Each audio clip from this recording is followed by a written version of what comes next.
Good evening, dear students. Welcome to the English Canvas. Today we'll explore chapter 8 Going Places, which is written by A.R. Barton. This chapter beautifully presents the dreams, aspirations, and imagination of a young girl and highlights the contrast between fantasy and reality. As we begin today's lesson, keep in mind how ambitions shape our thoughts and how growing up often means learning to balance dreams with practicality. So let's dive into the text and understand its deeper message together. So A.R. Barton is a modern writer who lives in Zurich and writes in English. तो A R Barton जो है एक modern writer हैं, ये Zurich में रहते हैं और इंग्लिश में लिखते हैं. In the story going places he explores the theme of adolescent fantasizing and hero worship. So इनकी कहानी जो है ये गोइंग प्लेसेस, उसमें ये एडोलेसेंस होता है टीनेज टीनेज के सपनों, उनकी इमेजिनेशन, फैंटेसी और हीरो वर्शिप जैसे थीम्स को एक्सप्लोर करती है ये कहानी, ये चैप्टर. चलिए ये एक्सप्रेशंस पढ़ते हैं. सबसे पहला एक्सप्रेशन है इनकॉन्ग्रुइटी. ये इसका मतलब है जो अजीब सा लगता है, जो स्ट्रेंज लगे, जो थोड़ा सा अलग लगे, जो फिट नहीं हो. मतलब जो चीज़ फिट ना बैठे और अजीब लगे उसको हम, इसका मतलब ये होता है. अगला है प्रोडिगी. इसका मतलब है बहुत ही असाधारण टैलेंट वाला इंसान, मतलब ऐसा इंसान जिसके पास बहुत ही एक्स्ट्रॉर्डिनरी कोई टैलेंट हो, कोई स्किल हो. चफ्ट, कफ्ड बोलेंगे इसको. इसका मतलब है बहुत ज़्यादा खुश या बहुत ज़्यादा सेटिस्फाइड. सॉलिटरी एल्म, इसका मतलब अकेला खड़ा. एल्म एल्म एल्म एक पेड़ होता है, मतलब अकेला खड़ा हुआ. सॉलिटरी मतलब अलग, अकेले. तो एल्म मतलब पेड़. अर्केड मतलब पीला सा एकदम उजाला, रोशनी. एम्बर ग्लो इस मतलब, इसका मतलब, अच्छा इसका मतलब होता है, सॉरी, एम्बर ग्लो का मतलब होता है पीला सा, नरम, उजाला. एरकेड का मतलब होता है छोटी दुकानों वाली जो गली रहती है ना, जहाँ पे छोटी छोटी मतलब पतली सी गली होती है, छोटी छोटी दुकानें होती हैं. वार्फ, इसका मतलब होता है जहाँ शिप, जहाँ पे शिप खड़ी होती है. पोर्ट मान सकते हो, पोर्ट होता है ना, वही बस वही है. पैंग्स ऑफ डाउट, इसका मतलब है अचानक आने वाली कोई डाउट, अचानक से आने वाला कोई डर, कोई कोई मुश्किल अचानक से जो आ जाए. चलिए चैप्टर को पढ़ते हैं. When I leave, Sophie said, coming here from school, I am going to have a boutique.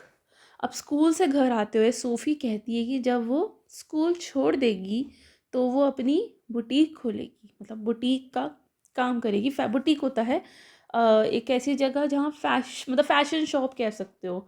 हम बुटीक में जाकर अपने पसंद के कपड़े बनवाते हैं. तो वो कहती है कि जब मैं अपना स्कूल छोड़ दूँगी तब मैं अपना खुद का बुटीक खोलूँगी. तो यहाँ उसके बड़े बड़े सपनों को हमें हमें पता चलता है. पहली लाइन में हमें सोफ़ी के बहुत एक ड्रीम का पता चल गया है कि उसका एक ड्रीम है कि जब वो अपना स्कूल छोड़ देगी या कंप्लीट कर लेगी, मतलब स्कूल ख़त्म हो जाएगा, तब वो अपना खुद का बुटीक खोलेगी. Gen Z linking arms with her along the street looked doubtful. अब जेंजी जो कि दूसरी, एक पहली लड़की है सोफ़ी और दूसरी है जेंजी. तो जेंजी जो सोफ़ी के साथ चल रही है शायद स्कूल से, हाँ ये स्कूल से आ रहे हैं ना, स्कूल से आते हुए बात कर रही. तो ये दोनों सहेलियां हैं, फ्रेंड्स हैं, ये क्लासमेट्स भी होंगी. तो ये दोनों स्कूल से आते हुए बातें कर रही हैं और अपने अपने सपनों के बारे में बता रही है.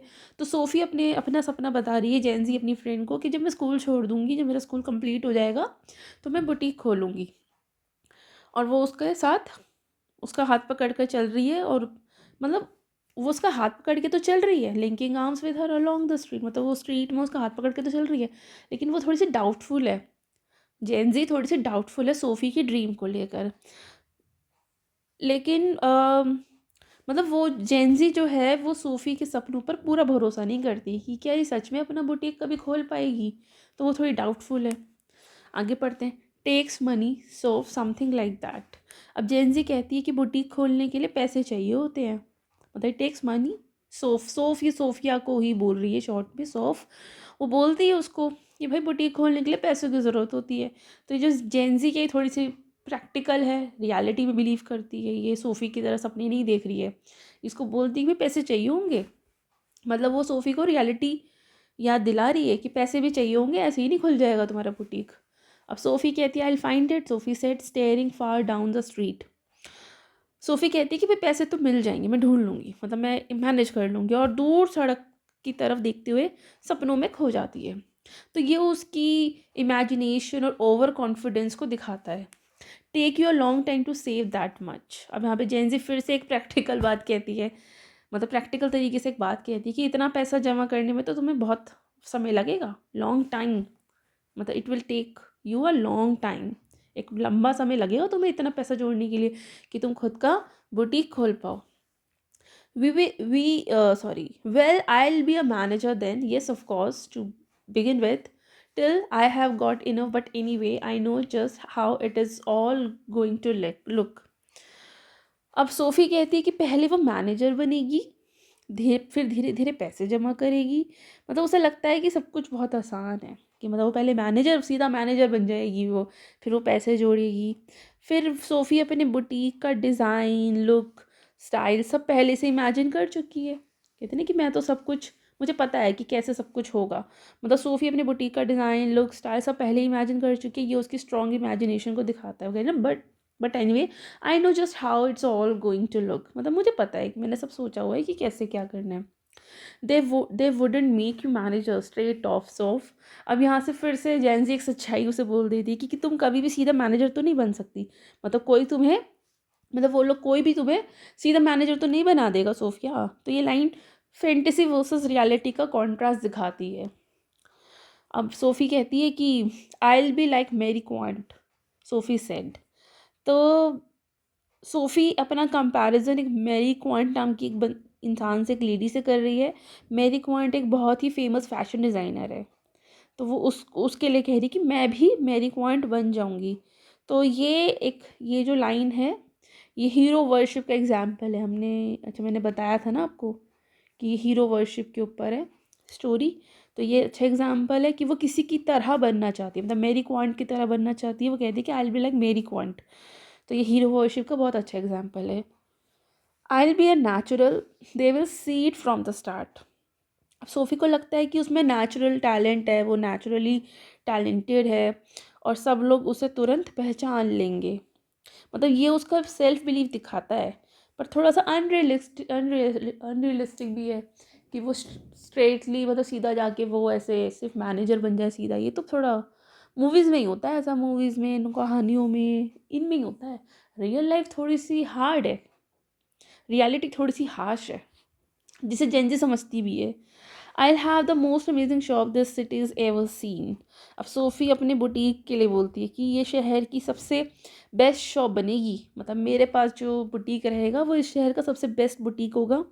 तो ये उसका एक टीनेज ड्रीम भी हम कह सकते हैं। Gen Z knowing they were both embarked for the biscuit factory became मेलनकली। अब जेंजी जानती है कि दोनों का फ्यूचर बिस्किट फैक्ट्री में काम करना ही है।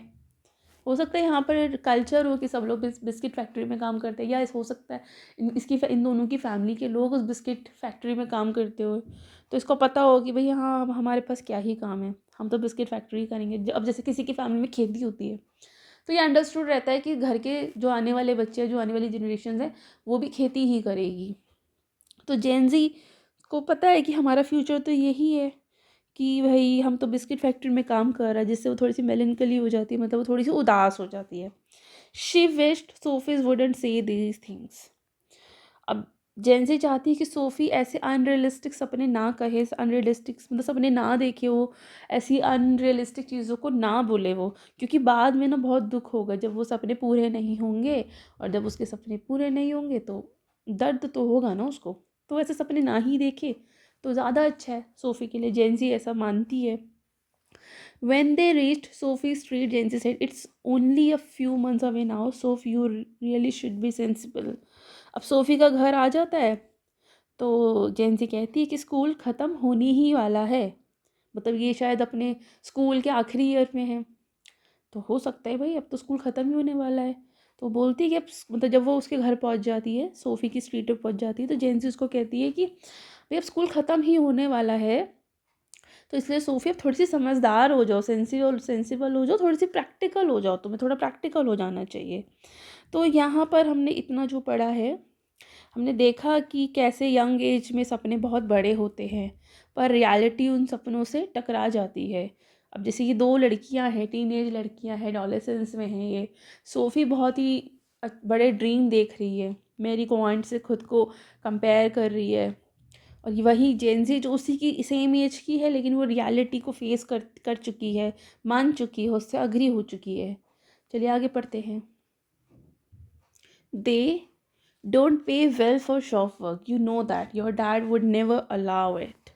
अब यहाँ बात हो रही है शॉप की, मतलब जॉब की, कहने मतलब यहाँ पर ये जेंजी बोल रही है कि शॉप का काम ज़्यादा पैसा नहीं देता है, और सोफ़ी के पापा ऐसी जॉब के लिए कभी हाँ नहीं करेंगे। मतलब ये रियलिटी का पहला झटका है। वो कह रही है ना कि तुमको थोड़ा सा सेंसिबल हो जाना चाहिए, स्कूल हमारा ख़त्म ही होने वाला है, और जो बुटीक वगैरह तुम खोलने की बात कर रही हो, शॉप के लिए तुम जो बात कर रही हो, ये शॉप का काम ज़्यादा पैसा नहीं देता, और तुम्हारे फादर तो कभी इस तरह की जॉब के लिए तुम्हें नहीं मानेंगे। और an actress, now there is real money in that. Yes, I could.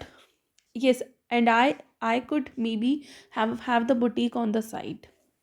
अब सोफ़ी के दिमाग में अब एक नया सपना आ जाता है, क्योंकि उसकी फ्रेंड ने बोला ना कि तुम बुटीक तो नहीं खोल पाओगी, क्योंकि तुम्हारे फादर तुम्हें कभी अलाउ नहीं करेंगे, इतने पैसे तुम मैनेज नहीं कर पाओगी। तो अब उसका जो सपना था वो शिफ्ट हो गया, मतलब उसके दिमाग में एक नया सपना आ गया, और वो आ गया चलो एक्ट्रेस बन जाते हैं। उसे लगता है कि एक्टिंग में रियल पैसा है, कहती ना ये, now there is real money in that. जैसे भारत में भी बहुत बच्चों का सपना होता है एक्टर बनने का, बहुत लोगों का सपना होता है कि हम हीरो हीरोइन बने। तो वो कहती है, मतलब उसे ऐसा लगता है कि एक्टिंग में रियल पैसा है। साथ ही वो सोचती है कि किसी साइड में बुटीक भी चला लेगी, बुटीक भी चला लूँगी मैं, मतलब मैं एक्ट्रेस भी बन जाऊँगी और बुटीक भी चला लूँगी। मतलब यहाँ हमें दिखता है कि ये जो सोफ़ी है ये अपनी ही फैंटेसी वर्ल्ड में रहती है। Actors don't work full time, do they? अब सोफ़ी का लॉजिक देखिए आप, उसे लगता है कि एक्ट्रेस को ना ज़्यादा काम नहीं करना पड़ता, इसलिए वो बुटीक भी संभाल लेगी। कह रही है ना वो कि भाई एक्ट्रेसेस जो होती हैं वो तो फुल टाइम काम भी नहीं करती हैं, तो भाई साथ में बुटीक भी संभाल लूँगी। मतलब पूरी की पूरी इमेजिनेशन है उसकी। एनी वे, दैट और a fashion designer, you know something a bit sophisticated. अब सोफ़ी हर काम को स्टाइलिश, क्लासी और ग्लैमरस बनाना चाहती है। उसे सिंपल जॉब्स तो पसंद नहीं है, तो या तो वो बुटीक संभालेगी, फैशन का काम करेगी, फैशन डिज़ाइनर बनेगी, या वो बन जाएगी, एक्ट्रेस बन जाएगी। And she turned in through the open street store, leaving जेंसी standing in the rain. अब सोफ़ी अपने घर के अंदर चली जाती है बात बोल के, जेंसी बारिश बेचारी बारिश में बाहर खड़ी रह जाती है ये बात सुन के। तो ये सिंबल है कि यहाँ यहाँ तक हमें पता चलता है कि जो सोफ़ी है ना, वो सपनों की दुनिया में, और जो जेंजी है वो रियलिटी में खड़ी है, मतलब बारिश में भीग रही है, वो रियलिटी में खड़ी है। If ever I come into money I will buy a boutique. अब सोफ़ी कहती है फिर से, अगर कभी मेरे पास पैसे आए ना तो मैं बुटीक ज़रूर खरीदूँगी। मतलब इफ़ एवर बोल रही है ना, कभी आए तो, मतलब ये शब्द जो है इफ़ एवर, ये दिखाता है कि ये सिर्फ ख्याली बात है, कि कभी मेरे पास पैसे आएंगे ना मैं बुटीक ज़रूर खरीदूँगी। हाँ, if you ever come into money you will buy us a blessed decent how to live in, thank you very much. अब इसकी ये बात सुन के कोई कहता है, क्या कहता है पढ़ते हैं। वो जो है, मतलब ये घर में आके बोलती है ना कि अगर मेरे पास कभी पैसे हुए तो मैं अपने लिए बुटीक खरीदूँगी। तो कोई इसकी बात में इसको ताना मार रहा है, करके बोला है ना, मतलब ताना मार के बोला है कि अगर तुम्हारे पास कभी कभी पैसे हुए, अगर तुम्हारे पास कभी पैसे हुए तो तुम हमारे लिए एक डिसेंट सा घर खरीद लेना। और धन्यवाद, तुमने इतना सोचा, थैंक यू सो मच। तो यहाँ पर पता चलता है मिडिल क्लास फैमिली की रियलिटी, कि उनके पास प्रॉपर घर नहीं है। अब यहाँ पर बात हुई है ना कि एक ब्लेस्ड डिसेंट हाउस खरीद लेना, इसका मतलब अभी इनके पास एक डिसेंट हाउस नहीं है। तो ये जो ये इसकी मदर ने बोला है तो उसकी मदर ने इसकी बात सुनी ना कि मेरे पास कभी पैसे होंगे तो मैं बुटीक खरीदूँगी। तो उसकी माँ ने इसको ताना मार के बोला है कि अगर तुम्हारे पास कभी पैसे हुए, if you ever come to into money, तो हमारे लिए एक डिसेंट सा घर खरीद लेना रहने के लिए, थैंक यू वेरी मच। अब बात करते हैं सोफ़ी के फादर की। Sophie's father was scooping shepherd's pie into his mouth as hard as he could go, his plump face still grimy and sweat marked from that day. अब SoFi के जो पापा हैं वो काफ़ी थके हुए हैं, पसीने से भरा चेहरा है उनका, दिन भर की मेहनत के निशान उनके फेस पे दिख रहे हैं। तो ये लाइन वर्किंग क्लास की लाइफ को दिखाती है कि वो लोग बेचारे सारा दिन इतना काम करते हैं कि उनके चेहरे पर अभी भी ग्रीमी और स्वेटनेस है, मतलब पूरे दिन की थकान है। She thinks money grows on trees, don't she dad, said little Derek hanging on the back of his father's chair. अब इसका एक भाई है डेरेक, वो कह रहा है, मतलब छोटा भाई है इसका, और वो भी इसका मजाक उड़ा रहा है। वो कह रहा है कि इसको लगता है, मतलब शी थिंक्स, यानी कि सोफ़ी ऐसा सोचती है कि पैसे जो है ना पेड़ पर उगते हैं। ऐसा ही है ना डैड, ये ऐसे ही सोचती है ना कि जैसे पानी पैसे जो पेड़ पर लटक रहे हैं। मतलब छोटा भाई डायरेक्ट भी मजाक कर रहा है, जैसा सोफ़ी को लगता है कि पैसे पेड़ पर उगते हैं। तो सोफ़ी के अनरियलिस्टिक ड्रीम्स पर एक उसकी टिप्पणी है, उसका एक कमेंट है उसकी इस ड्रीम फैंटेसी से भरी लाइफ से। देयर मदर साइड, अब उनकी माँ जो है वो सांस भर के रह जाती है, मतलब वो भी बेचारी बड़ी थकी हुई है, मजबूर है, चिंता में अपनी बेटी की कि कैसी है मेरी बेटी, सपनों की दुनिया में ही है, क्या ही सोच रही है। आगे पढ़ते हैं। Sophie watched her back stoop over the sink and wondered at the incongruity of the delicate bow which fastened her apron string. Right? The delicate seeming bow and the crooked back. The evening had already backed in the windows, and the small room was steamy and from the stove and cluttered with a heavy breathing man in his vest at the table and the dirty washing piled up in the corner. अब यहाँ पर SoFi की माँ जो है वो झुके हुए काम करती दिखती है, मतलब वो देखती है अपनी माँ को, उसकी माँ का बैक दिखता है उसको, और वो नोटिस करती है इनकॉन्ग्रुइटी, मतलब माँ के एप्रन का सुंदर बोर्ड, झुकी हुई उनकी कमर, मतलब सुंदर लग रही, स्ट्रगल करते भी उसको उसकी माँ सुंदर लग रही है। वो देखती हैं कि कितना डेलिकेट बो है और जो कि एप्रन पे बंधा हुआ है, उनकी कमर जो है वो झुकी हुई है। और यहाँ पर रूम का एक डिस्क्रिप्शन है कि छोटा और भरा हुआ कमरा है, पापा टेबल पर बैठे हुए हैं उसके, वो टेबल पर बैठे हुए हैं, गंदे बर्तन एक कोने में रखे हैं, स्टोव की गर्मी है, गर्मी से कमरा जो है वो गर्म हो चुका है काफ़ी, मतलब पूरा क्रैम्प्ड लाइफ का क्लियर पिक्चर है कि जो घर है वो बहुत, क्योंकि छोटा घर है, लोग ज़्यादा रहते हैं, घर के हिसाब से लोग ज़्यादा रहते हैं, तो घर जो अब छोटा घर होता है तो वो घर हमेशा फैला रहता है, गंदगी भी रहती है, और अच्छा घर भी नहीं है। जैसे उसकी मदर ने बोला ना कि तुम अब हमारे लिए घर खरीद लेना अगर तुम्हारे पैसे हुए, तो उसको वो वही दिखाया गया है कि भाई जो उसका जो घर है वो बहुत ही बहुत ही गर्मी से भरा हुआ है, पुअर है, क्रैम्ड लाइफ है इसकी। SoFi felt a tightening in her throat. अब सोफ़ी का गला भर आता है, उसे अपनी रियलिटी का एहसास होता है यहाँ पे इस घर को देखकर, सपने और सच के बीच का दर्द इसको दिखता है, मतलब घर की हालत देख के इसको लगता है कि अरे सपने तो मेरे बहुत बड़े हैं, रियलिटी तो बिल्कुल ऑपोजिट है इसके। She went to look for her brothers Geoff. अब वो अपने भाई जियोफ, अभी शायद इसका एक और भाई है, इसको ढूंढने जाती है क्योंकि वो उसे अलग और इंटरेस्टिंग लगता है इसका भाई, शायद वो इसके इस तरह की फैंटेसीज में इसका साथ देता है। अब आगे पढ़ते हैं इसके भाई के बारे में। He was kneeling on the floor in the next room tinkering with a part of his motorcycle over some newspaper spread on the carpet. अब जो ये है जियोफ, ये मोटरसाइकिल के पार्ट के साथ काम कर रहा है, मतलब अप्रेंटिस मैकेनिक है, रोज़ शहर के दूसरे कोनों में काम पर जाता है, बहुत हार्ड वर्किंग है और साइलेंट है। तो ये फ्लोर पे ऐसे बैठा हुआ है नेक्स्ट रूम और कुछ अपने मोटरसाइकिल के पार्ट से कुछ कर रहा है न्यूज़पेपर पे रख के, जो कि इसने कार्पेट पे बिछाया हुआ है। He was 3 years out of school, तो वो 3 साल से उसका स्कूल छूटा हुआ है। अप्रेंटिस मैकेनिक है ये, travelling to his work each day to fast, मतलब ये शहर के दूर दूर के हिस्सों में जाता है, दूसरे कोने में जाता है बिल्कुल काम करने, मतलब अपने घर से बहुत दूर जाता है शहर के, मतलब एक कोने से दूसरे कोने में जाना पड़ता है इसे काम के लिए। He was almost grown up now, और वो काफ़ी बड़ा हो चुका है। She suspected area of his life about which she knew nothing.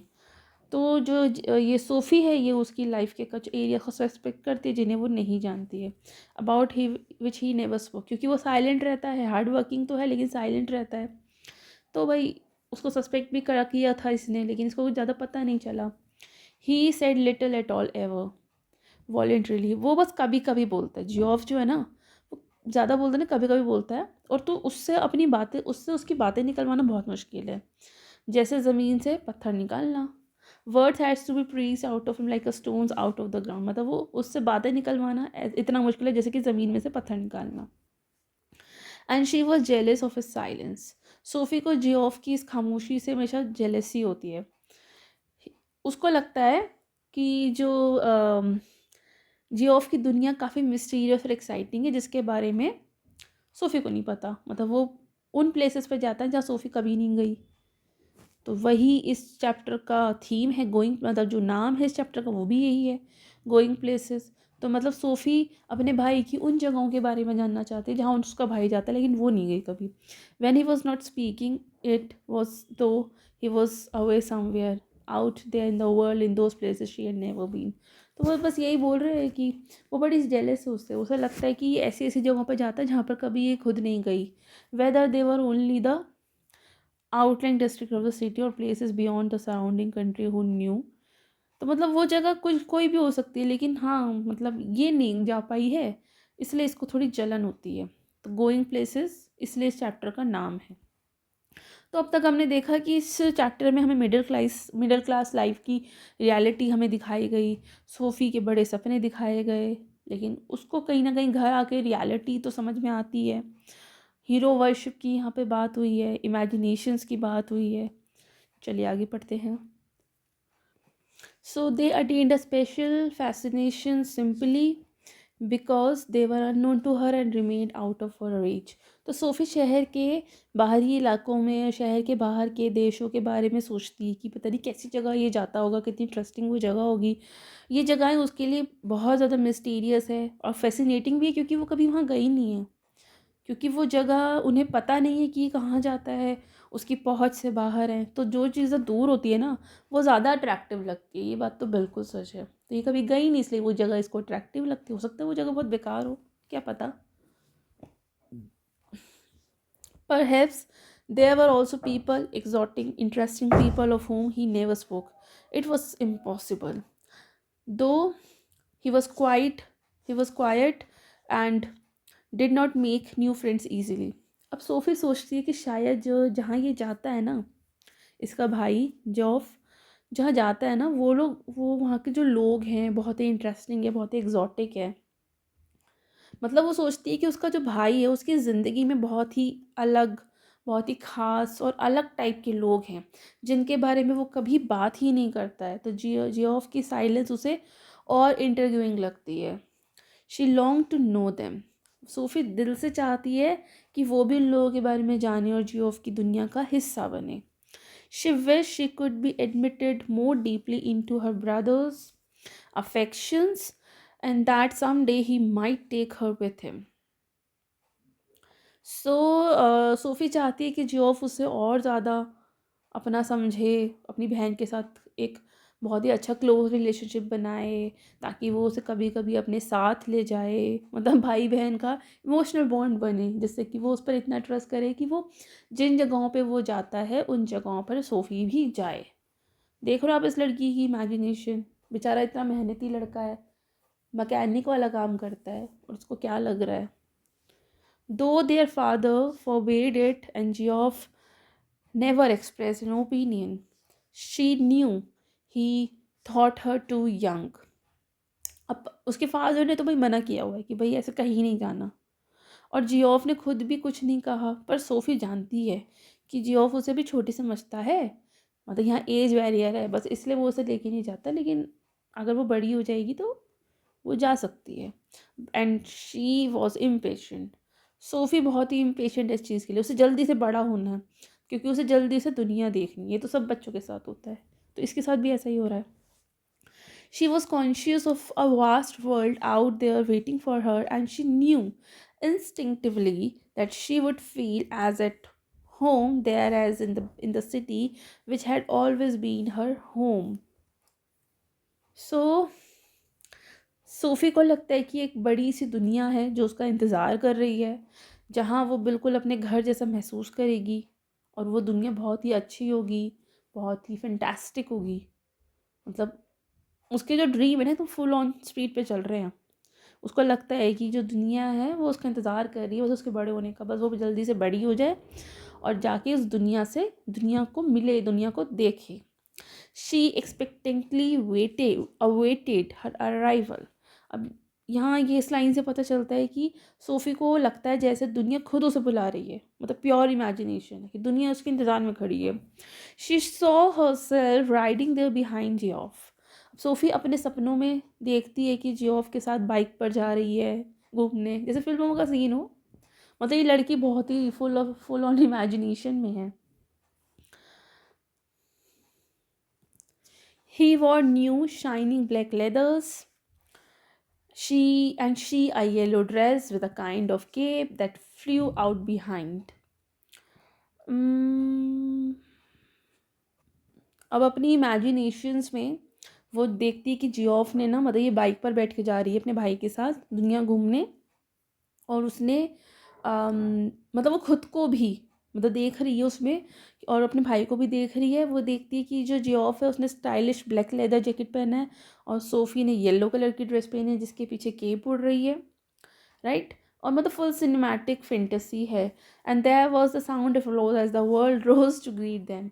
और सोफ़ी अपने सपनों में लोगों की तालियां भी सुनती है जैसे वो कोई सेलिब्रिटी हो। मतलब यहाँ पे भी हीरो वर्शिप दिखती है। उसका ऐसा लग रहा है कि वो अपने भाई के साथ बाइक पे जा रही है और सब पूरी दुनिया उसके लिए ताली बजा रही है। ऐसा होता है इस एज में। He sat frowning at the oily component he cradled in his hands, and as though he were a small dumb animal and he was willing it to speak.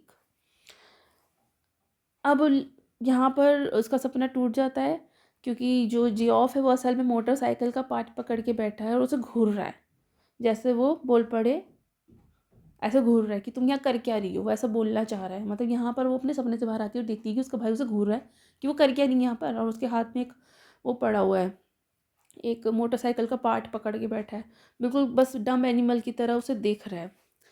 I met Danny कैसी, SoFi said. अब SoFi अपना अब यहाँ एक झूठ बोल देती है कि मैं एक फेमस फुटबॉलर है डेनी कैसे, उससे मिली हूँ। मतलब फैंटेसी का next level. He looked around abruptly, where. अब यहाँ पे जॉब हैरान होता है, कहता है कहाँ मिली भाई, तुम कहाँ मिली? In the arcade, funnily enough. Sophie थोड़ा कैजुअल झूठ बोलती कि यहाँ, जैसे मतलब बिल्कुल नॉर्मल बात हो कि यहीं गली में मिली मैं तो, जहाँ छोटी छोटी दुकानें बताई थी ना वहीं पर। अब वो कहते हैं इट्स नेवर ट्रू। मतलब जियोफ को भरोसा नहीं होता, वो क्लियरली कह देता है कि ये तो सच हो ही नहीं सकता। I did I did too. तो वो कहती कि नहीं नहीं सच है ये तो वो कहता है यू टोल्ड डेल्ड। वो पूछता है उससे कि पापा को बताया? She Shuk her head, chased in at his awareness that he was always the first to share her secrets. अब सोफ़ी जो है वो मना कर देती है सारे हिला के, और उसे बुरा लगता है कि जियोफ समझ ही नहीं पाया कि वो हमेशा उसके सीक्रेट सबसे पहले जान उसे बताती है। वो मतलब मैं अपने भाई को बता रही हूँ सीक्रेट, भाई को पता ही नहीं है, इस बात का रियलाइजेशन नहीं है, तो बेचारी बड़ी हर्ट हो जाती है। फिर वो कहता है कि नहीं आई डोंट बिलीव इट। फिर से कहता है कि नहीं नहीं, मैं नहीं यकीन करता। मतलब वो जो है वो जियोफ जो है वो फिर से डाउट कर रहा है, वो सोफ़ी के सपनों पर ज़मीन रियलिटी की बात कर रहा है। वो कहता है नहीं नहीं मैं नहीं बिलीव करता। There I was looking at the clothes in Royce window when someone came and stood beside me and I looked around and who should it be but Danny Casey. अब वो कहता है उसको, अब मतलब यहाँ पर वो कहता है ना मैं बिलीव नहीं करता, तो सोफ़ी जो है अपने झूठ को और डिटेल देती है। वो शॉप विंडो सिचुएशन पूरी पूरी डिस्क्रिप्शन दे देती है ताकि कहानी बिलीवेबल लगे। कहती कि नहीं, मैं देख रही थी कोई रॉयस विंडो में कपड़े, तो वहीं से कोई आया, मतलब ये कोई शॉप की बात हो रही है, रॉयस विंडो में मैं देख रही थी, वहाँ कोई आया मेरे सामने, साथ आके खड़ा हो गया, मैंने तो देर देखा, लेकिन वो कोई और नहीं, वो तो खुद डैनी कैसी था। मतलब देखिए इस लड़की की इमेजिनेशन कि कुछ भी बोले चली जा रही है। चलिए आगे पढ़ते हैं हम तो। All right what does he look like. अब वो उससे पूछता है क्योंकि उसको तो बिल्कुल भरोसा ही नहीं है अपनी बहन पे कि ये सच बोल रही है। वो पूछता है, अच्छा सॉरी, इसके पापा पापा आके पूछते हैं, वो आ जाते पूछते हैं, अच्छा बताओ वो दिखता कैसा है, मतलब यहाँ पे डैनी केसी की बात हो रही है कि बताओ वो कैसा दिखता है। Oh come on, you know what he looks like. अब यहाँ पे वो थोड़ा सा इरिटेट होकर बोलती कि अरे आप तो जानते ही हो ना वो कैसा दिखता है, मतलब सेलिब्रिटी के लुक्स तो सबको ही पता होते हैं, अब इसमें मैं क्या बताऊँ। अगर कोई मुझसे बोले, मैं किसी को बोलूँ कि मैंने शाहरुख खान से मैं मिली, मैंने शाहरुख खान को देखा, मैंने शाहरुख खान से बात किया, कोई मुझसे पूछे शाहरुख खान दिखता कैसा है, अभी तो सबको पता है शाहरुख खान कैसा दिखता है, इसमें बताने वाली क्या बात है। क्लोज टू आई मीन, मतलब उसके फादर कहते हैं नहीं पास से कैसा दिखता है, हमने तो उसको हमेशा टीवी पर देखा है ना, तुम तो मिली हो, तुम बताओ पास से कैसा दिखता है शाहरुख, मतलब ये सॉरी डेनी कैसे। Well, he has green eyes, gentle eyes, and he is not so tall as you think. She wondered if she should say about his teeth, but decided against it. अब वो थोड़ा सा अपनी इमेजिन के साथ description देती है कि उसकी आंखें ग्रीन कलर की है, बहुत ही सॉफ्ट और जेंटल आइज हैं, ज़्यादा लंबा नहीं है जितना हमें लगता है। मतलब वो सोचती है कि टीथ के मतलब टीथ के बारे में बोले या नहीं, मतलब वो बोलती रहती है, पहले वो आइज़ के बारे में बोलती है, फिर उसकी हाइट के बारे में बोलती है, फिर वो सोचती है कि उसके दांतों के बारे में बोलूँ या नहीं बोलूँ। लेकिन वो मतलब ये दिखाता है, लेकिन वो डिसाइड करती है कि नहीं नहीं दांतों के बारे में नहीं बोलूँगी, तो ये दिखाता है कि वो झूठ को भी सोच समझ कर ही बोल रही है कि हाँ आंखें बता दी, हाइट बता दी, दांतों के बारे में बोलूँ, नहीं नहीं नहीं, नहीं बोलती। Their father had washed when he came in, and his face and arms were shiny and pink, and he smelled of soap. So he switched on the television and tossed one of little Derek's shoes from his chair onto the sofa and sat down with a grunt. अब यहाँ पर पापा जो है वो आते हैं अपने, मतलब पापा काम से आ चुके हैं और वो नहा लिए हैं। उनके चेहरे और हाथ से साफ़ और गुलाबी, मतलब उनके जो हाथ चेहरे हैं वो काफ़ी क्लीन हैं, शाइनी हो रहे हैं और पिंक लग रहे हैं। सोप की खुशबू अभी तक आ रही क्योंकि वो रिसेंटली नहा कर आए हैं। फिर वो टीवी ऑन करते हैं और जो उसका छोटा भाई है डेरेक उसके शूज़ को सोफ़ा से हटाते हैं और थक कर बैठ जाते हैं। मतलब टिपिकल वर्किंग क्लास फादर का सिनेरियो यहाँ पे दिखाया है। जैसे हम सब के पापा ऑफिस से आते हैं, तो आते हैं वो नहाते हैं, नहाकर थोड़े से क्लीन थोड़े फ्रेश हो जाते हैं, फिर आकर टीवी चलाते हैं, बिल्कुल वही सीन है। जियोफ कहता है सोफ़ी में डैनी कैसे, मतलब अब जो है वो भी, मतलब वो बताता है क्योंकि इसकी बहन ने इसको बताया है ना कि भाई ये बड़े स्टार से मिली है। मतलब अब सोफ़ी का जो बिग क्लेम है कि वो ऐसे किसी सेलिब्रिटी से मिली है वो सबके सामने आ जाता है। Sophie wriggle where she was sitting at the table. अब जो सोफ़ी है वो कुर्सी पर बेचैन हो जाती है क्योंकि अब झूठ पकड़े जाने का डर है उसे। Her father turn his head on his thick neck to look at her. अब उसके फादर जो अपना सर घुमाते हैं अपनी थिक नेक से और उसकी तरफ देखते हैं। His expression was one of disdain, मतलब जो इसके पापा हैं वो सोफ़ी को देखते हैं, उनके चेहरे पर डिसडेन मतलब इरिटेशन, अविश्वास होता है कि ये कैसी बचकानी सी बात है कि तुम ऐसे किसी बड़े सेलिब्रिटी से मिली हो।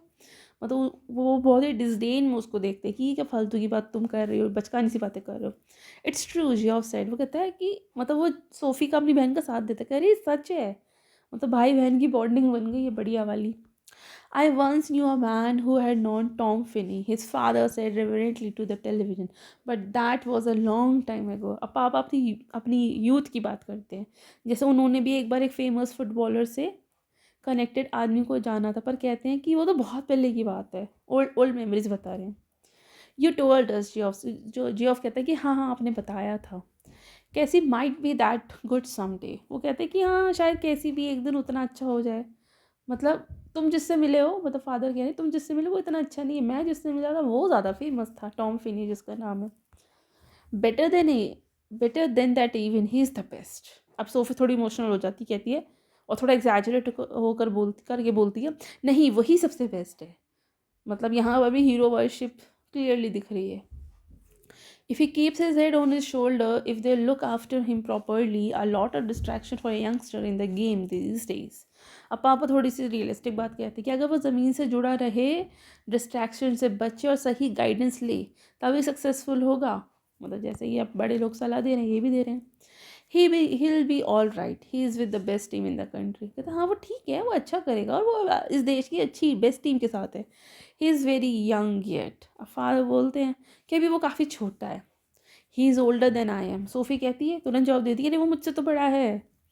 मतलब अपनी मेच्योरिटी प्रूफ करना चाहती है कि वो मुझसे तो बड़ा है। Too young really for the first team. अब फादर कहते हैं कि अभी वो तैयार नहीं है, अभी वो बहुत यंग है इस फर्स्ट टीम के लिए।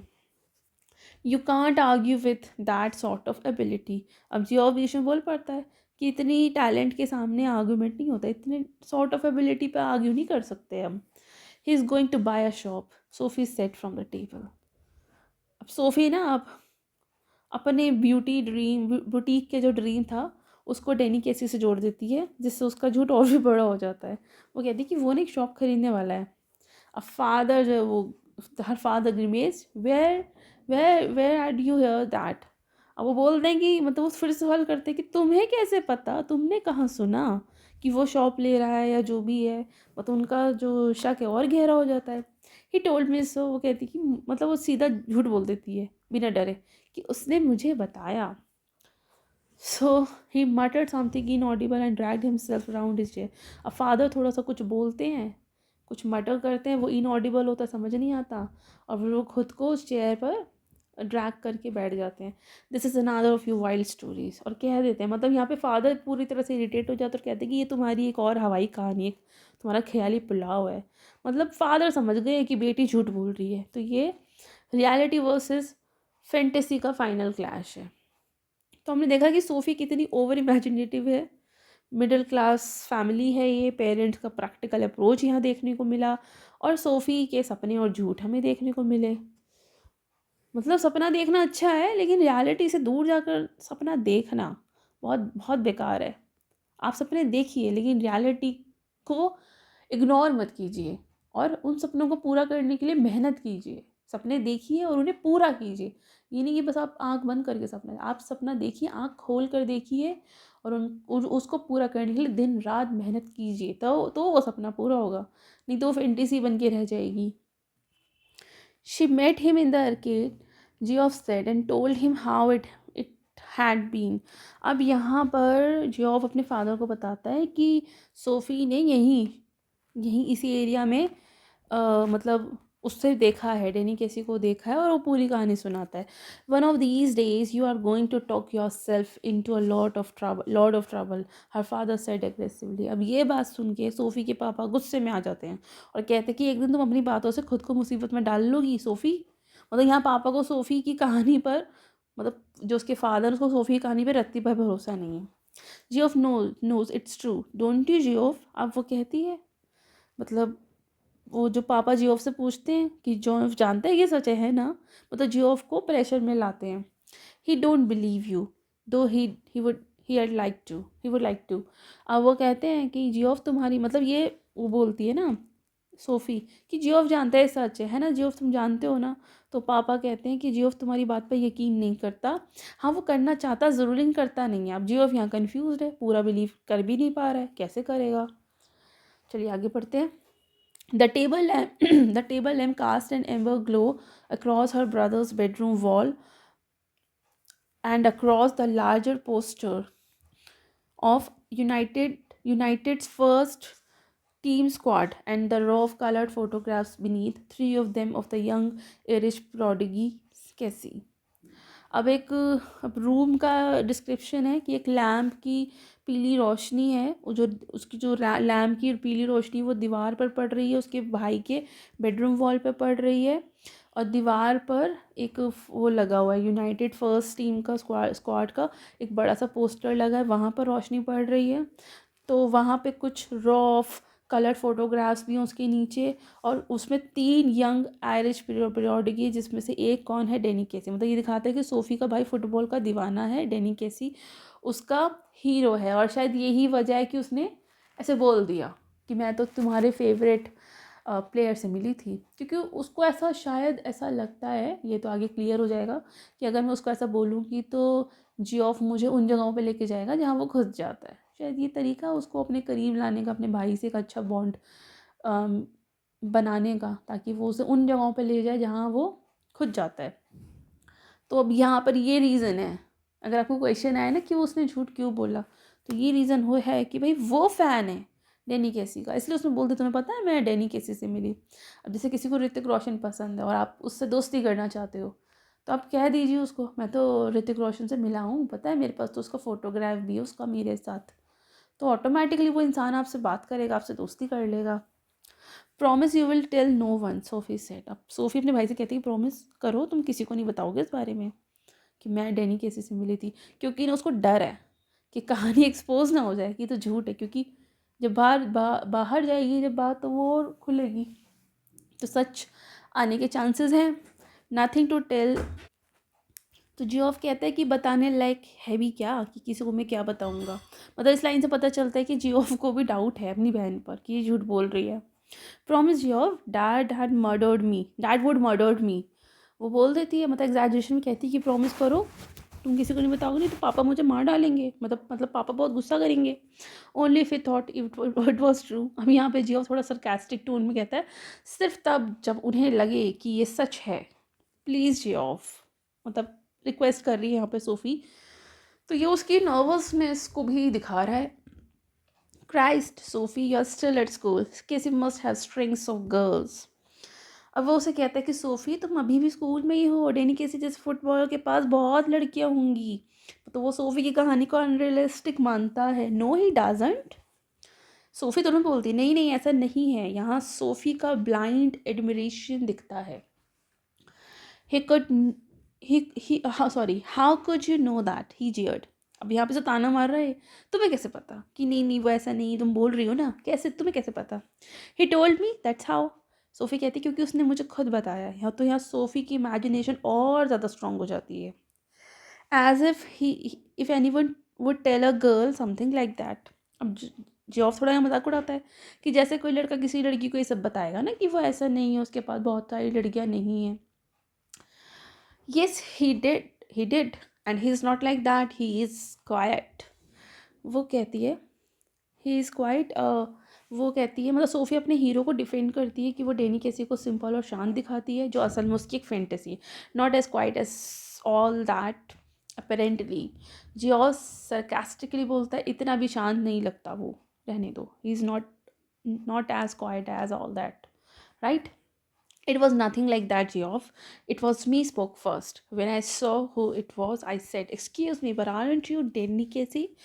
And he looked sort of surprised and he said, "Yes, that's right." And I knew it must be him because he had the accent. You know, like when they interviewed him on the television. अब वो कहती है, मतलब Sophia पूरी कहानी बनाएगी, पूरी कहानी बताएगी। वो कहती है कि उसने खुद डैनी केसी से, मतलब उसने देखा था उसको, तो उसने खुद उससे बात की थी। उसने पूछा था कि आप डैनी केसी है ना, ऐसे करके। तो उसका एक्सेंट से उसे यकीन हो गया कि हाँ ये वही है जो इन टीवी इंटरव्यूज़ में बोलता है। सोफ़ी अपनी बात को सच दिखाने के लिए टीवी इंटरव्यू का रेफरेंस दे रही है। ये उसकी इमेजिनेशन को और बिलीवेबल बनाने की उसकी बहुत बड़ी कोशिश है।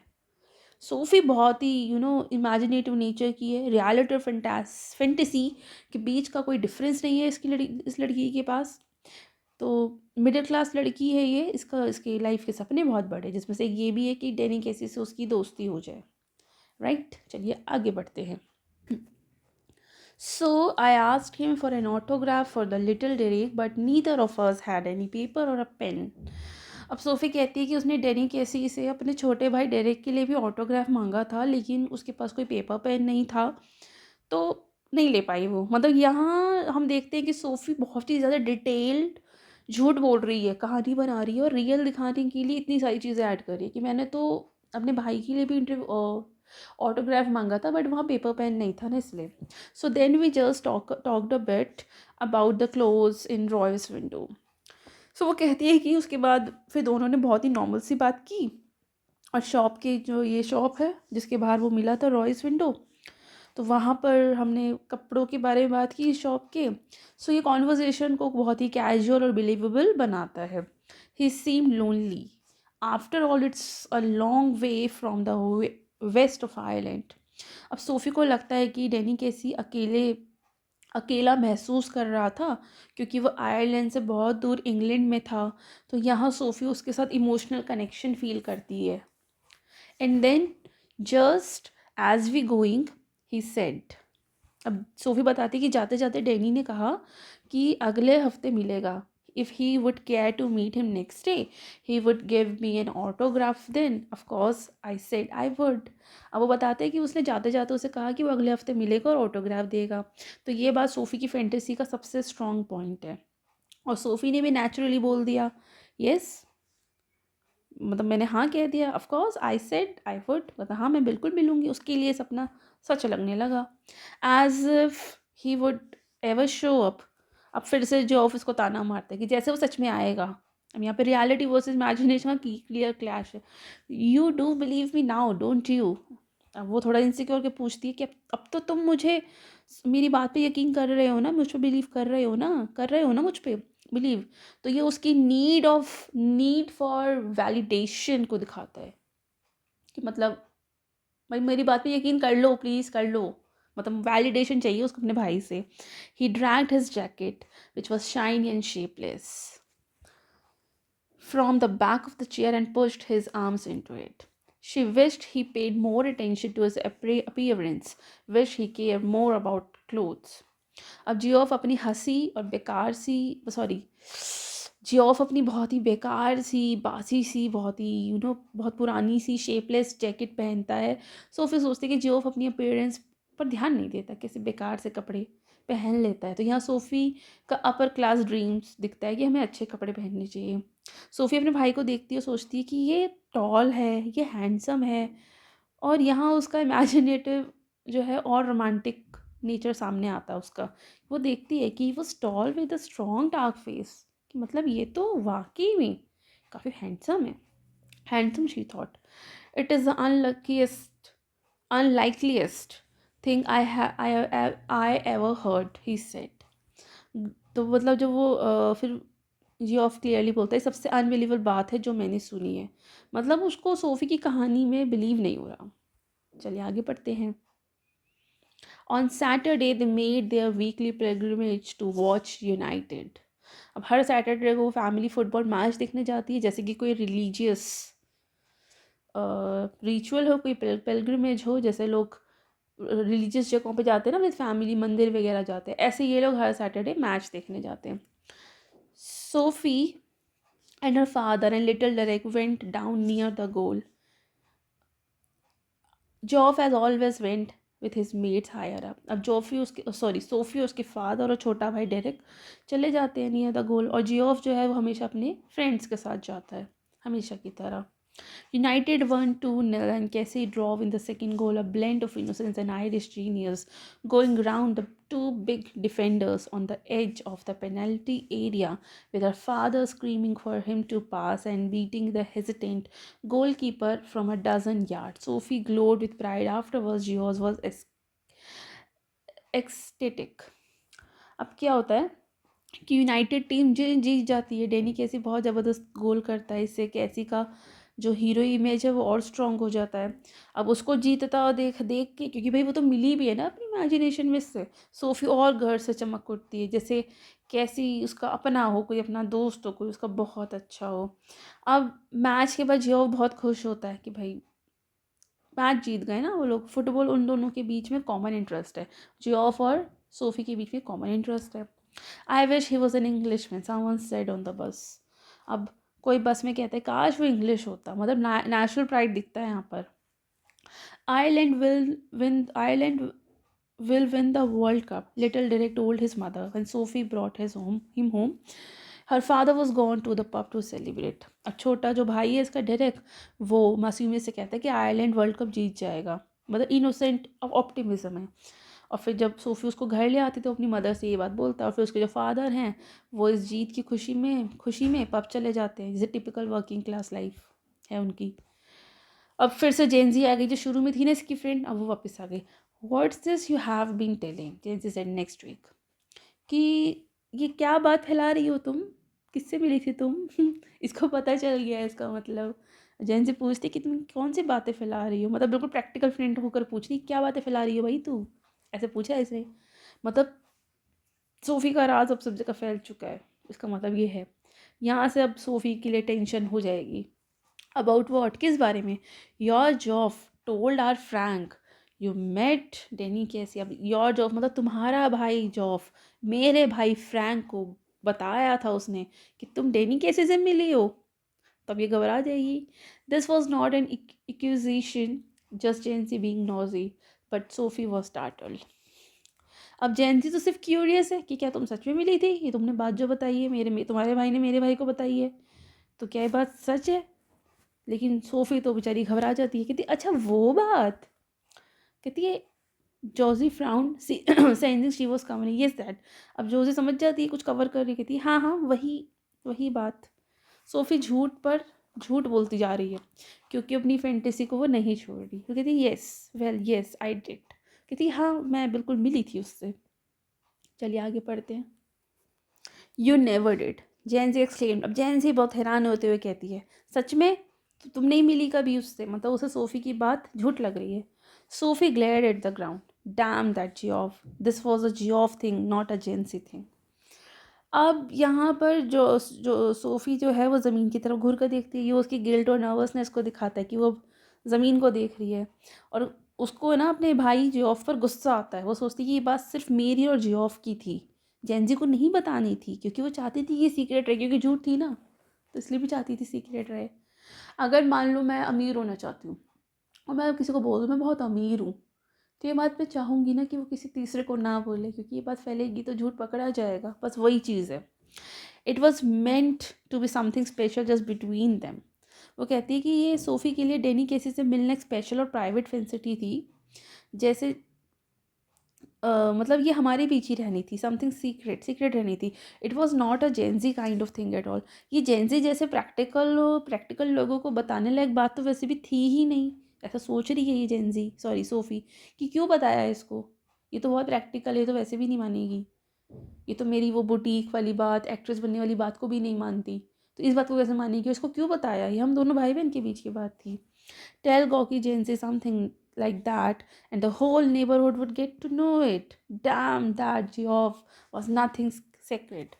अब वो कहती है, मतलब सोफ़ी को लगता है अगर अब जेंजी को पता चल गया है तो पूरा मोहल्ला पूरा नेबरहुड जान जाएगा, इसलिए वो और घबरा जाती है। अब सोफ़ी के मन में सवाल उठता है, क्या कुछ भी प्राइवेट नहीं रह सकता क्या? क्यों सबको जानना है, क्यों सबको बताना है? It's a secret meant to be. अब वहाँ वो क्लियरली बोलती है कि ये सीक्रेट है, किसी को नहीं बताना ये। I will keep a secrets of you know that. अब वो उसे वो विश्वास दिलाती है कि मैं ये सीक्रेट रखूँगी, पर हम तो जानते हैं ना, और ये भी जानती है सोफ़ी की ये गॉसिप है, गॉसिप करती है, ये गॉसिप इंजॉय करती है ये। It was not going to tell anyone, there will be a right old row in if my dad gets to hear about it. अब सोफ़ी कहती है कि किसी को पता नहीं चलना चाहिए, ये किसी को पता भी नहीं चलना था। अगर मेरे पापा को पता चला ना कि ये बात सब में फैल गई तो बड़ा हंगामा हो जाएगा। मतलब ये उस अपने फादर को बताती है, वो बहुत स्ट्रिक्ट है।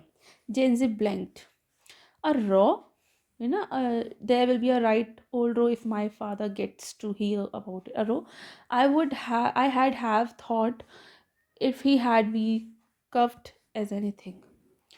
वो कहती है, उसे सरप्राइज, जेंजी ये बात सुन के सरप्राइज होती है, उसे लगता है कि पापा खुश होंगे ये बात सुन के, तो कि तुम एक बड़े सुपरस्टार फुटबॉलर से मिली हो, सेलिब्रिटी से मिली हो, तो वो क्यों गुस्सा करेंगे? She realized then that Jancy didn't know about the date bit. Geoff had not told about that. She breathed more easily, so Geoff had not let her down after all. She believed in her after all, some things might be secret. अब Sophie को realise होता है कि Geoff ने date वाली बात नहीं बताई है। इससे सोफ़ी को थोड़ा सा रिलीफ मिलता है। सो सोफ़ी थोड़ी खुश हो जाती है कि जियोफ अभी भी उस पर भरोसा करता है। कुछ चीज़ें तो मतलब सोचते हैं कि कुछ सीक्रेट्स अभी भी बचे हुए हैं, सीक्रेट हैं अभी भी। It was just little thing really. I asked him for an autograph, but we hadn't any paper or a pen, so it was no good. How much had Geoff said? अब वो उसे बताती है, अपनी story को और believable बनाने की कोशिश करती है और कहती है कि अरे ये तो बस एक छोटी सी चीज़ थी कि वो मुझे मिला, मैंने उससे ऑटोग्राफ मांगा, लेकिन मेरे पास ना उसके पास ना मेरे पास ना कोई पेपर था ना पेन था, तो कुछ काम रहा नहीं। और तुम्हें कितना बताया जियोफ ने, वो पूछती है, Jesus I wish I had have been there. अब वो थोड़ा सा जेलस होकर कहती है जेन से, काश मैं भी वहीं होती, मैं भी ऑटोग्राफ ले लेती। Of course my dad didn't want to believe it, you know what a misery he is. But the last thing I need is cues of people round our house asking him, "What's all this about Danny Casey? He would murder me." And you know how my mom gets when there is a row. अब वो बताती है कि सोफे अपने father को बहुत ही बहुत कंजूस और प्रैक्टिकल बताती है, कि वो कहती है मेरे पापा तो बिल्कुल नहीं मानी ये बात, और वो कितने कंजूस हैं। पता है लोगों की मतलब लाइन लग गई, मतलब लाइन लग जानी चाहिए थी हमारे यहाँ की उसे पूछने के लिए कि ये सब क्या है। अगर उन्हें पता चला ना कि ये सब तुमको पता चल गया और किसी और को पता चल गया तो वो मुझे मर्डर कर देंगे। और मेरी मम्मी क्या करेगी इसमें, मतलब वो पूरा ऐसे झूठ बोले जा रही है कि ये हो जाएगा वो हो जाएगा। मतलब जेनजी उसको फिर प्रॉमिस करती है, Jenny said Hurst you can trust me Soph you know that. मतलब वो बहुत एग्जैजरेट करके बोलती है कि मेरे पापा ने इस बात से बड़ा गुस्सा करते हैं कि अगर ये बात किसी को पता चली तो जेनसी कहती है कि ठीक है तुम मुझे ट्रस्ट कर सकती हो, मैं नहीं बताऊंगी किसी को, मतलब वो सीक्रेट रखेगी। After dark she walked by the किनार along a sheltered path lighted only by the glare of the lamps from the wharf across the water, and the unceasing drone of the city was muffled and distant. So it was a place she had often played in when she was a child. सो रात में SoFi किनार के पास चलती है, यहाँ silence और loneliness है। ये जगह सोफ़ी के लिए इमोशनली स्पेशल जगह है क्योंकि यहाँ बहुत ही शांति रहती है, थोड़ी थोड़ी रोशनी आती रहती है, मतलब थोड़ी थोड़ी रोशनी आ रही है, इसको बहुत अच्छा लगता है यहाँ पर। And there was a wooden bench beneath a solitary elm where lovers sometimes came. अब ये यहाँ एक बेंच है जहाँ लवर्स मिलते हैं और ये रोमांटिक सेटिंग यहाँ पर क्रिएट होती है। She sat down to wait. अब सोफ़ी वेट करती है वहाँ बैठकर, पता नहीं किसका वेट कर रही है पर बैठकर वेट करती है। It was a perfect place, she had always thought so for a meeting of this kind. तो सोफ़ी के लिए एकदम परफेक्ट प्लेस है, वो हमेशा सोचा करती थी कि ये जगह बहुत अच्छी किसी का वेट करने के लिए। For those who wish not to be observed, जो चाहते हैं कि कोई उन्हें देखे भी नहीं क्योंकि ये थोड़ा सा दूर भी है। She knew he would approve. तो सोफ़ी अपनी फैंटेसी में इतनी डूब चुकी है कि उसे लगता है कि सच में डैनी कैसी उससे मिलने आएगा, और इसलिए वो इस जगह पर आई है पैदल चल के। थोड़ी सी रोशनी है हल्की सी लैम्प्स की, और ये मिलने आई है और उसको ये भी लगता है कि कोई मुझे यहाँ देखेगा नहीं तो यहाँ पर ईजिली मीटिंग हो जाएगी। मतलब ये अपनी इमेजिनेशन को सच समझ रही है। तो उसे ऐसा लगता है कि डैनी कैसे सच में उसे मिला था और सच में उससे अभी फिर मिलेगा आकर, क्योंकि डैनी भी उसको पसंद करता है, करेगा। तो यहाँ पर हम देखते हैं कि सोफ़ी का इमेजिनेटिव माइंड बहुत ज़्यादा, मतलब ये चीज़ बहुत ज़्यादा बढ़ती जा रही है कि वो जो झूठ बोला था उसने उसको सच मान रही है, और यहाँ पर वो रियलिटी को एस्केप करने की कोशिश कर रही है। फेम और ग्लैमर का इल्यूजन उसको यहाँ दिख रहा है कि उसको जो बात जानती है वो कि ये तो ऐसा कुछ हुआ ही नहीं है, वो तो झूठ है ये तो सारी बात, फिर भी वो आकर यहाँ वेट कर रही है डैनी केसी का कि वो सच में आकर उससे मिलेगा। देखते हैं क्या होगा। चलिए आगे पढ़ते हैं। For some while waiting, she imagined his coming. She watched along the canal, seeing him come out of the shadows, imagining her own consequent excitement. अब कुछ देर तक वो बैठी रहती है सोफ़ी, सिर्फ इमेजिनेशन में डैनी कैसे के आने को देखती रहती है। वो सोचती है कि वो केनाल के शेडो से निकलकर एक्चुअल में आ जाएगा। वो अपनी खुशी और एक्साइटमेंट भी पहले ही इमेजिन कर लेती है। ये सोफ़ी की ओवर इमेजिनेटिव नेचर को दिखाता है। उसे सच में ऐसा लग रहा है कि सच में डैनी कैसी उससे मिलने आ जाएगा। अरे वो क्यों आएगा भाई। Not until some time has elapsed that she began balancing against the idea of his not coming. अब काफ़ी वक्त गुजर जाने के बाद ही सोफ़ी के दिमाग में पहली बार ये ख्याल आया कि कहीं वो आए ही नहीं, और वो नहीं आएगा ना वो। Here I sit, she said to herself, wishing Danny would come, wishing he would come and sensing the time passing. अब सोफ़ी खुद से बात करती है और वो होप करती है और वो साथ में डाउट भी कर रही है, मतलब वो होप और डाउट के बीच में फंस गई है कि मतलब वो होप तो ये कर रही है कि मतलब विश तो कर रही है वो कि डैनी आ जाए, लेकिन वो ये डाउट भी कर रही है कि वो क्यों आएगा, क्योंकि वो कभी सच में तो उससे मिली ही नहीं है। I feel the pangs of doubt steering inside me. अब उसके अंदर डर और शक पैदा होने लगता है। ये उसके सपने टूटने की शुरुआत है। I watch for him but still there is no sign of him. उसको लगता है कि भाई मैं बहुत देर से उसका वेट कर रही हूँ, यहाँ बैठी हूँ, मैं देख रही हूँ, बट उसका तो कोई साइन ही नहीं है यहाँ पर। I remember Geoff saying he would never come and how none of them believed me when I told them. अब सोफी को याद आता है कि जियोफ ने कहा था कि डेनी कभी नहीं आएगा। अब रियलिटी उसकी इमेजिनेशंस पर भारी पड़ने लग जाती है। I wonder what will I do, what can I tell them now if he doesn't come.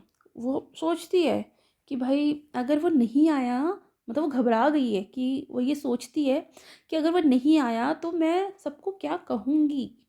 But we know how it was Danny and me, that's the main thing. मतलब ये line बहुत important है, ये वाली line. यहाँ पर SoFi अपनी imagination memory को सच मान रही है, रियलिटी ज़्यादा उसे अपनी कहानी पर भरोसा है। मतलब उसे ये भी लग रहा है कि वो क्यों आएगा, पर वो कहती है कि नहीं, मैं और डैनी तो अच्छे दोस्त बन गए हैं ना, हमने तो इतनी अच्छी बात की थी, यही इंपॉर्टेंट बात है, यही मेन थिंग है। How can you help what people choose to believe, कहते तुम कैसे ये कर सकते हो कि लोग क्या बिलीव करेंगे, लोग तो कुछ भी कर लेंगे, but all the same it makes me despondent, this knowing I'll never be able to show them they are wrong to doubt me। SoFi को दुख होता है क्योंकि वो कभी प्रूफ नहीं कर पाएगी कि वो सच कह रही थी कि वो मिली थी डैनी केसी से। लेकिन अब क्या कर सकते हैं, डैनी केसी तो आया नहीं है। She waited measuring this way the changes taking place in her resignation was no sudden thing. अब यहाँ पर वो वेट करती है, पूरा रास्ता वो देखती रहती है कि क्या चेंजेस आए उसके अंदर। मतलब वो उसका जो मन मानना उसका जो था वो अचानक नहीं हुआ। मतलब ये जो रेजिग्नेशन आया ना उसके मन में कि वो नहीं आएगा डैनी कैसी, वो अचानक नहीं हुआ। धीरे धीरे उसने एक्सेप्ट कर लिया कि डैनी कैसी नहीं आने वाला है।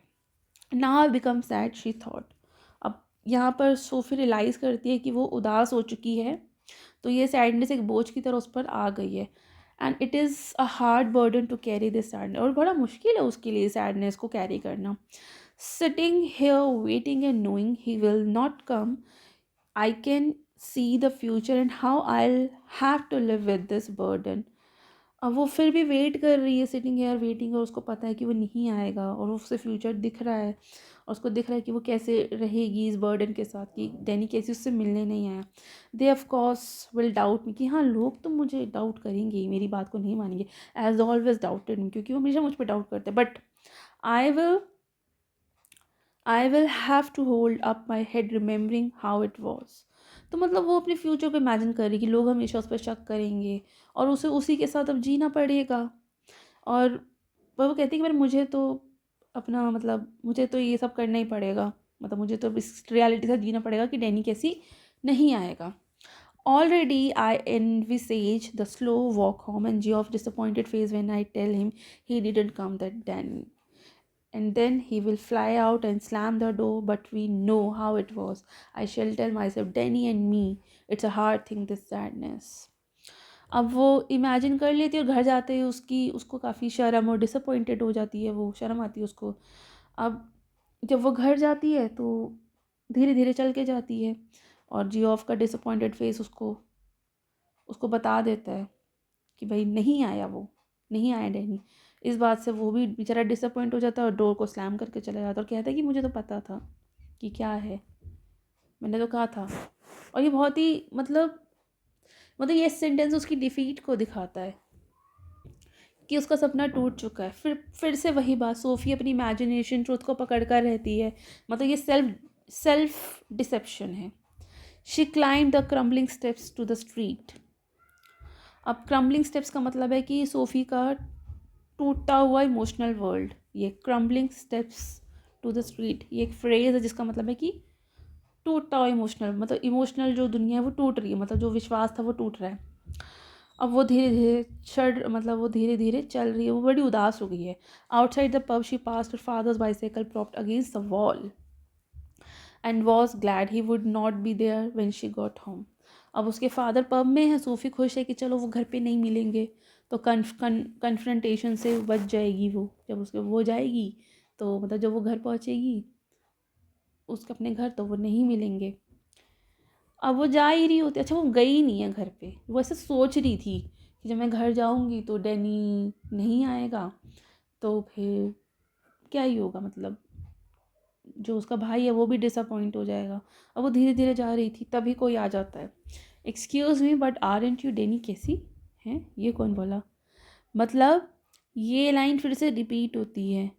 अब यहाँ पर हम बीइंग रीडर हम लोग कंफ्यूज हैं कि ये लाइन कौन बोल रहा है, excuse me but aren't you Danny Casey, मतलब ये सच है या फिर इमेजिनेशन है।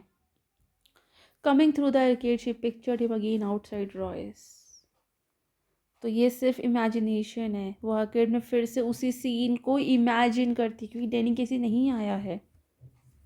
He turns reddening slightly, yes that side. अब डैनी का भी जवाब इमेजिनेशन का हिस्सा बन जाता है और इमेजिनेशंस में इसको जवाब आता है कि हाँ मैं ही हूँ Danny Casey. I watch you every week with my dad and my brothers, we think you are great. अब सोफी अपनी दिल की बात अपनी फैंटेसी में कहती है, मतलब अपनी एडमिरेशन एक्सप्रेस करती है कि मैं आपको हर हफ्ते देखती हूँ, मैं अपने फादर के साथ, अपने भाइयों के साथ, और हम सबको लगता है कि आप ग्रेट है। ओह well now that's very nice, वो बंदा बोल देता है इमेजिनेशन में, मतलब पोलाइटली रिस्पॉन्सिव मिलता है। मतलब सोफ़ी की इमेजिनेशन बहुत ज़्यादा बढ़ गई है, उसे उसका एक प्रोडक्ट भी मिल रहा है ऐसे कि डैनी बात कर रहा है उससे कि थैंक यू, मतलब ये बहुत अच्छी बात है अगर आपको ऐसा लगता है तो। मतलब यहाँ पर ये हम देख सकते हैं कि जो सोफ़ी है वो इतनी ज़्यादा इमेजिनेशन में चली गई है कि वो रियलिटी एक्सेप्ट नहीं कर पाती है, उसको इमेजिनेशन में ही सुकून मिल रहा है। डैनी कैसे सिंबल है फेम और एस्केप का, तो सोफ़ी का यहाँ पे सपना पूरी तरह फैंटेसी था। तो जो टाइटल है इस चैप्टर का गोइंग प्लेसेस, ये आयरॉनिक है, मतलब सोफ़ी फिजिकली कहीं नहीं जा रही, किसी से नहीं मिल रही है, पर इमेजिनेशन में वो हर जगह पहुंच जाती है और हर किसी से मिल लेती है, यहाँ में पता चलता है। आगे पढ़ते हैं। I wonder would you mind signing an autograph. अब देखिए ये बहुत ही इंपॉर्टेंट हिस्सा है इस कहानी का, इस चैप्टर का, क्योंकि इसमें ख़त्म भी हो रही है कहानी। अब यहाँ पे सोफ़ी बहुत ही झिझक के साथ डैनी से पूछती है, मतलब ऑटोग्राफ मांगती है। आई वॉन्डर से पता चलता है कि वो कॉन्फिडेंट नहीं है बल्कि काफ़ी शाय और ड्रीमी है। His eyes are on the same level as your own, Danny उसे बराबरी के लेवल पर खड़ा है। ये लाइन दिखाती है कि सोफ़ी उसे अपने जैसा ही समझने लगती, ना कोई स्टार ना कोई distance. His nose is freckled and turns upwards slightly, and when he smiles, he does so shyly, exposing teeth with gaps between. So, Danny SoFi उसके चेहरे का बहुत ही माइन्यूट ऑब्जर्वेशन करती है कि उसके फ्रेकल्स है, अपटर्न नोन से डैनी परफेक्ट हीरो नहीं है बल्कि नेचुरल ह्यूमन लगता है।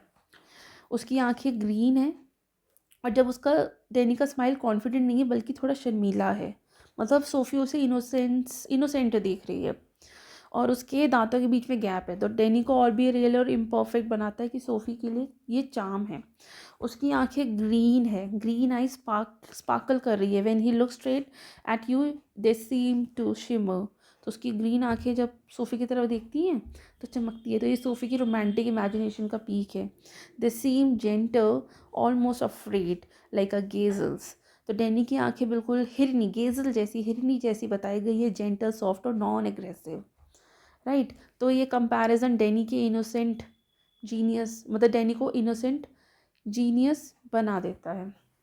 And you look away, SoFi उसकी आंखों से आंखें नहीं मिला पाती क्योंकि उसको बहुत शर्म आ रही है, बहुत अट्रैक्शन लग रहा है, और इसी वजह से उसको बहुत नर्वसनेस भी हो रही है।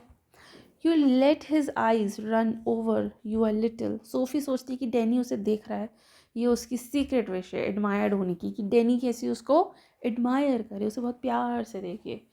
And then you come back to find them slightly breathless, और सोफ़ी थोड़ी घबराहट और एक्साइटमेंट में डूबी हुई, ये मोमेंट उसके लिए ड्रीम लाइक है।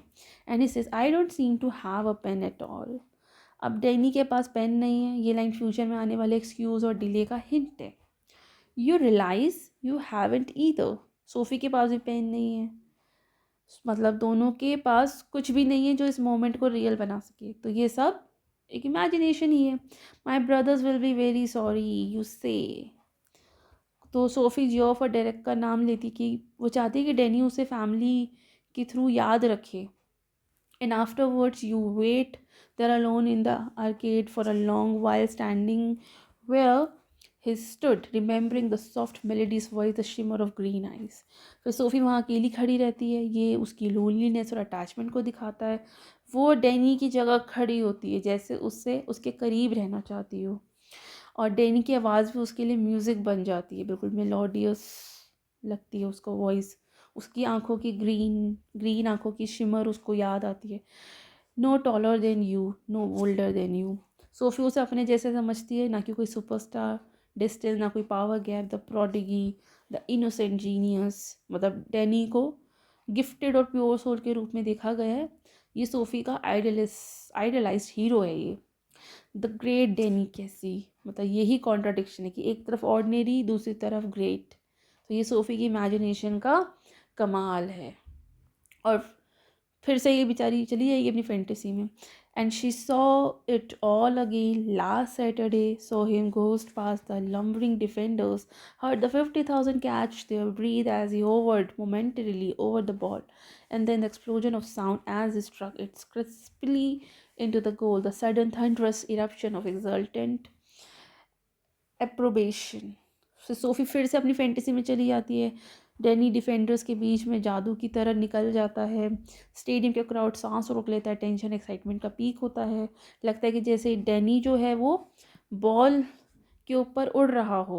ये एग्जैजरेशन है, मतलब उसकी, मतलब वो बहुत अच्छा खेल रहा है। सो गोल होते स्टेडियम फट पड़ता है, बहुत ज़ोर से तालियां बजती है, चीयर्स की आवाज़ आती है, बहुत शोर हो जाता है, और ज़बरदस्त अपलॉज होता है, सेलिब्रेशन होता है, और डैनी फिर से हीरो बन जाता है। सो ये पैसेज बताता है कि सोफ़ी रियलिटी से ज़्यादा इमेजिनेशन में जीती है। डैनी कैसी उसके लिए एस्केप और होप का सिंबल है। ये पूरा सीन विश फुलफिलमेंट फैंटेसी है। तो सोफ़ी की लोनलीनेस और ड्रीम्स यही सबसे ज़्यादा दिखते हैं। तो इसी के साथ ये कहानी भी ख़त्म हो जाती है। तो आपने देखा ये जो लड़की है सोफ़ी, ये अपनी इमेजिनेशन से बहुत ज़्यादा घिरी हुई है, रियलिटी से तो कोसों कोसों दूर है ये लड़की। सो डेनी कैसी उसकी लाइफ का वो गोइंग प्लेस है जिससे वो एस्केप कर सकती है अपनी रियलिटी को। So as we come to the end of the going places, we realize that this chapter is not merely a story about a young girl meeting a football star, but it's a sensitive portrayal of adolescent dreams, imagination, and the fragile boundary between fantasy and reality. The main character Sophie represents countless young minds जो कि trapped हो जाते हैं ना अपनी limited social और economic circumstances में। तो बिल्कुल वही दिखाया है इसमें। उसका जो फैसिनेशन है डेनी कैसी का, it's not driven by love alone but by hope, aspiration, and a desire to belong to a world that appears brighter and more glamorous than her own. So Denny becomes a symbol of success, admiration, and freedom, that everything Sophie belongs for, right?